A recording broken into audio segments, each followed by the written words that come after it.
Hello and welcome to another story time, and I am your storyteller, Ron Miscavige. Now, before I get into today's story, it's actually stories. I'd like to get a little business out of the way, and that is this. If you care to support this or any of the other programs I do, you can do so by checking out the links that are in the description of this video. Okay, business out of the way. Now, let me get into this. And today's story, it's actually stories, is some Marine Corps boot camp stories. That's right, this is about when I was in Marine Corps boot camp.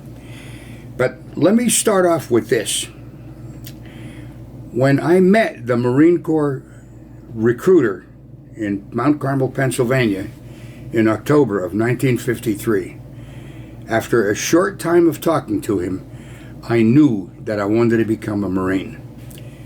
I mean, it was almost like a calling for me. I knew that after talking to him, that was it. I was going to do it. There was no talking me out of it. And of course, as I told you in previous shows, I had to get my dad to sign for me because I was only 17 years old. And my dad, before he signed, he says, "Ronnie, are you sure you know what you're doing? You know, these guys are the first ones in." I said, "Yeah, Pop, I want to become a Marine." Anyway, with that out of the way, let's get down to boot camp itself.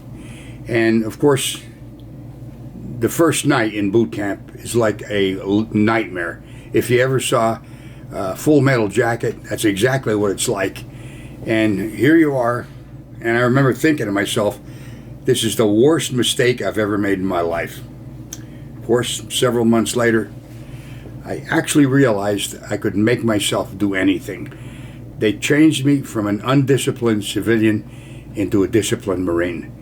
And that was something that held good for me my entire life, because I've accomplished things that I never would have without that self-discipline.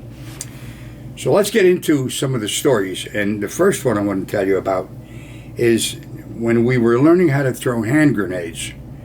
And it's quite an experience because you're lined up, all of the Marines are in a bunker, and there's like a little bit of a hill in front of you, and you throw the hand grenade over, hit the deck, and that goes off. Now, the way it works is you're holding on to this hand grenade, and there is a stem that comes down the side. You can pull the pin out and hold on to that hand grenade as long as you don't leave go of the pin when it flips off, because at that point it's live. As soon as you throw or let go, that'll flip off. A hammer comes over, hits the top. That starts a fuse, and I think it's about 3 or 4 seconds, so you can time it by throwing it and counting 1 100,000, 2 100,000, 3 100,000, goes off. We're all doing this, it's all going great, and there's a guy maybe 30 feet down away from me. All I hear is the drill instructor yell, "Hit the deck!" Everybody went down like that. What happened is he panicked, let go of it, and it hit the ground. The drill instructor, it's just really bravery, of course you had to do it, picked it up, tossed it over, it blew up, didn't hurt anybody. That was the end of that kid's Marine Corps career. They send you home, you don't get a dishonorable discharge, but you get, I think it's a psychiatric discharge. And, you know, it's better to weed out a person like that in boot camp than it is, God forbid, if there were to happen in an actual battle that you were, facing the enemy. Another thing we did, which was pretty interesting, I say interesting now, at the time it was pretty painful. We learned how to use a gas mask. And this is pretty good because they had a Quonset hut. Quonset hut, you're probably seeing these things, it's like corrugated steel. And in there was tear gas. So we put the gas masks on, make sure all the linings are tight against your face, walk in there, and it's just like breathing air. You think, boy, this is great, man. And then the drill instructor says, "Okay, take them off." We took off the gas masks, and we had to sing the Marine Corps hymn before he'd let us out.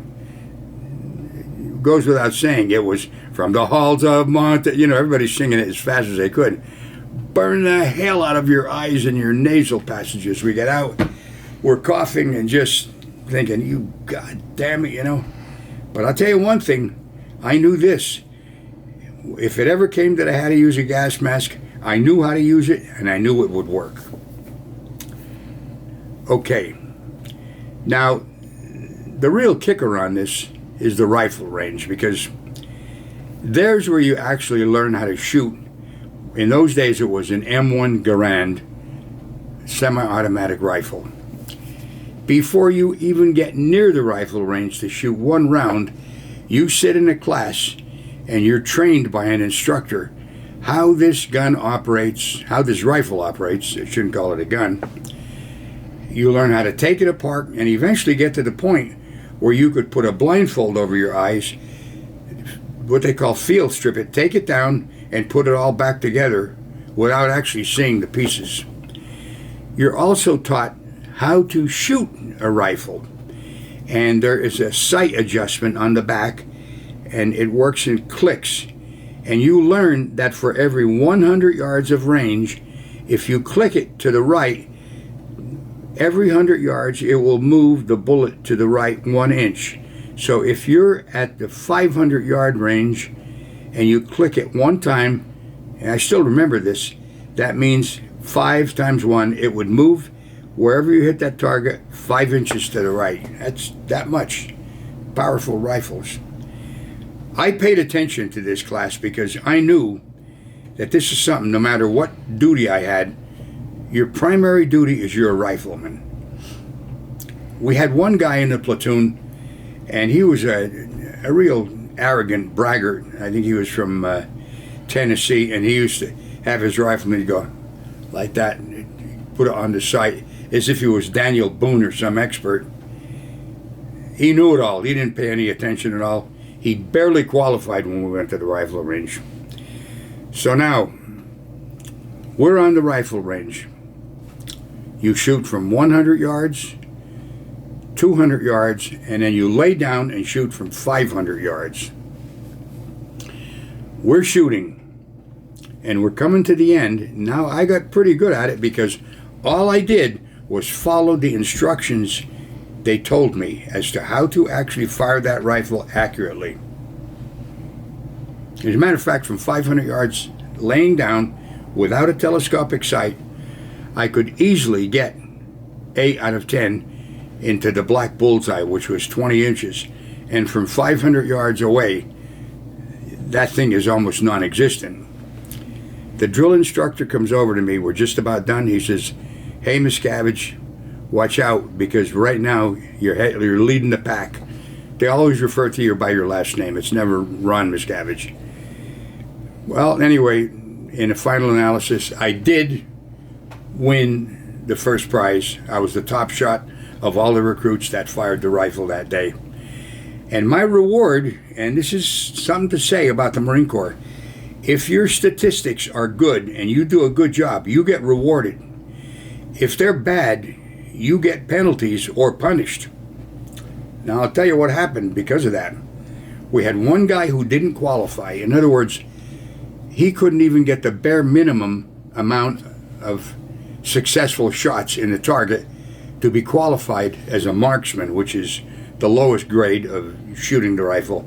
I was an expert. There's a marksman, sharpshooter expert. He had to march 10 feet in back of the platoon with his clothes on backwards, his shoes on the wrong feet, his hat on backwards, and for one day we referred to him as the shitbird. So that was the Marine Corps way of showing you, if you don't do your job or you're not a successful, a good Marine, you'll get some type of penalty or a punishment. But if you're a good one, now, what else was my reward? I'll tell you what it was. The next week, we went on mess duty. And let me tell you, when you're on mess duty, you're up at 4:30 in the morning, you're working in the mess hall, you're peeling potatoes, getting vegetables ready, or when the meal is over, you're scrubbing pots out, and you're working your butt off from morning till night. My job was sitting in the mess officer's office typing out menus. And when a drill instructor come up, I would say, "Good morning," or "Good afternoon, sir." he would give me his name and the number of recruits he was bringing to eat that meal, and I'd say, "Thank you, sir," salute him, and he'd go in. That's all I did. I wasn't going to tell you this, but I'm going to. The hell with it. I'll tell you what I did, and I might as well get it off because it's something that you shouldn't do. But what I did at night when I was through my shift is I didn't steal, I just took it. I guess you could put it that way, but I took it. A container of ice cream. And when we got back to the barracks, a ton of Marines come out on the back fire escape, and they ate ice cream with their hands, because I think this was Christmas Eve, so that was their reward. Well, it was my reward, and I passed it on to them. Anyway, what the hell. You got to live life and enjoy it, so I enjoyed helping out my fellow Marines for at least that one night. Now, there's some stories for you. There's a lesson behind this, and I'll tell you what it is, and it's well worth learning. There is a technology for anything to do it right. How to put that gas mask on to make sure all the seams are tight against your face may seem insignificant, but if it's leaking, the tear gas is going to get in you. You might not even be wearing that gas mask. Firing a rifle, I'll tell you, that know-it-all attitude that arrogant guy had, he barely qualified. I assumed I didn't know how to do it and listened to everything they told me, and I was very successful. Well, to the point I ended up not having to do mess duty and stealing ice cream for my fellow Marines in boot camp with me. So that's my point. It was some adventure I had in boot camp. Be honest with you, I loved it. People say, "Thank you for your service." And I say, you know what? I really enjoyed it. I enjoyed being a Marine. I'm very proud that I'm a Marine. You notice I didn't say was a Marine, because it is very true. Once a Marine, always a Marine. That's what I wanted to tell you today. So if there's anything you're going to do in life, find out what the technology is or the right way to do it. You can study it up, maybe on the internet, get books on it. Utilize that in life and try to put discipline on yourself so that when you do it, you're focused on what you're doing and you do it right. That's what I wanted to pass on to you today. And I probably won't talk to you again before Christmas, so I wish you all a very Merry Christmas and a prosperous New Year. And to everyone out there, let me tell you something. I wish you all the best for a healthy, happy, successful life. God bless all of you, and God bless America.